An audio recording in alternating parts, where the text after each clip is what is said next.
Homeland Security officials are on the ground in Minneapolis conducting a massive investigation into the multiple ongoing fraud schemes happening in the city. Attorney General Pam Bondi is warning lawmakers to buckle up as this investigation is far from over. The AG also announcing that officials have charged 98 individuals so far in this investigation, with 85 of those being of Somali descent. Who is next on the line in this heightened investigation? Well, joining me now to break it all down is president of the Oversight Project, Mike Howell. Mike, thanks for talking to us about this morning. Before we get into this, I want to run this sound. This is from the manager at one of the daycare centers denying the fraud allegations, kind of at the center of this. Listen to this. A lot of the journalism that's been going on the last couple of days has been really dishonest. I don't want to point fingers at anybody, but I do feel like what was done was someone came to our building outside of operating hours. When there's a specific sign on our door that says our days and our hours, he came outside of those hours and then claimed, hey, they're closed and they're still making money. They're using taxpayer money to work. And it's like, you don't come outside of operational hours and then say they're using taxpayer money. That was completely false.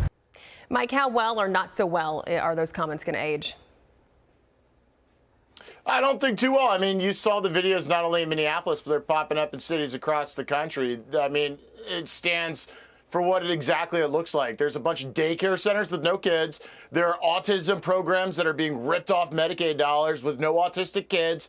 This is part of the strategy of a broader left-wing immigration project paired with mass welfare, and we're seeing the most logical outcomes of that right now. You know, how far does this go down the pipe? You talk about all these other states and communities. I'm sure we're going to see more of this. I would bet my life on it, to be honest.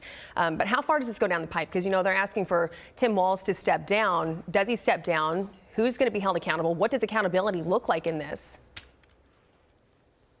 Yeah, I think Tim Walz politically becomes more popular with Democrats. He's doing what he's there to do for them. This is their operating and governing strategy. You bring in third world migrants. You don't ask them to assimilate. Somehow by U.S. policy, we give them the right to vote over time. And you have a political constituency as a Democrat. It's your job to get them money by any means necessary, including waste, fraud, and abuse and programs with zero oversight. So Democrats, he's going to do just fine. But how far does this go? This is the broader national governing strategy. It's why Democrats support mass immigration, demand no assimilation, and protect ethnic enclaves from countries with, you know, tribal issues and piracy as their chief economic output. They put them here for this reason. None of this is surprising, and it goes across the entire country. It's a governing strategy. Yeah, Pam Bondi says this is just the tip of the iceberg. My question is, how was all of this missed? If this is just the tip of the iceberg, and this is already billions and billions of dollars just missing, how was this missed? Yet they still ask for more taxpayer dollars.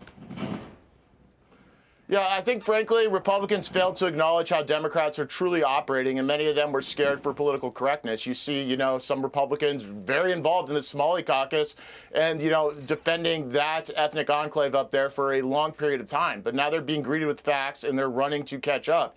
And so Republicans need to get serious about what the American people actually demand in an immigration policy to not allow this, and then not allow it to be rewarded with mass government welfare programs that are intended to be handled by the states and drive money to their preferred new political constituencies. Yeah, so let's talk about the Republicans, because the Minnesota House and Senate Republicans released a joint statement. Quote, people in Minnesota have been watching the fraud crisis get worse and worse for years. It has gone on long enough.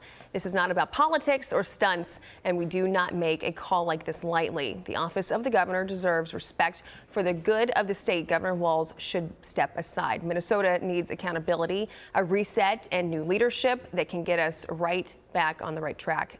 What do you make of that statement? And do you think it's going to be that easy to just get us back on track? Yeah, I think Walz obviously in a perfect world would be out of there. But again, I think his core constituency is going to applaud him, and he'll be stronger with them. And over time, as mass migration continues, the moderate so-called centrists of the Democrat Party that statement's trying to appeal to are being replaced by the other constituencies. So it's all a numbers game, but he should be prosecuted by the federal government, as should everyone else involved, for any potential criminal wrongdoing. And so maybe that's the most effective way to get him out of the governor's mansion. Yeah, and if anyone missed it, I believe in the last couple of days, he called this white supremacy. So we'll see where he goes with this. Oversight Project President Mike Howell, thanks so much. Thank you. You're welcome. I'm Steve Ducey. I'm Brian Kilmeade. And I'm Ainsley Earhart. And click here to subscribe to the Fox News YouTube page to catch our hottest interviews and most compelling analysis.